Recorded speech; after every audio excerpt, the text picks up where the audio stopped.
সেদিন আমি এটার ভিডিও দিয়েছিলাম।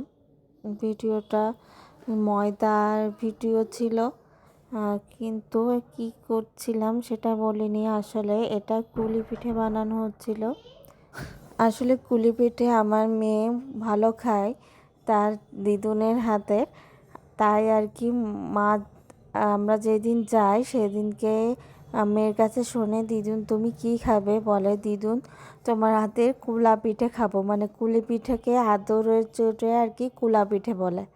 আর মায়ের জামাইরাও ভালো খায়, সেই জন্য আর কি বেশি করেই বানাচ্ছিল, জামাইরাও এসে খেতে পারবে সেই জন্য।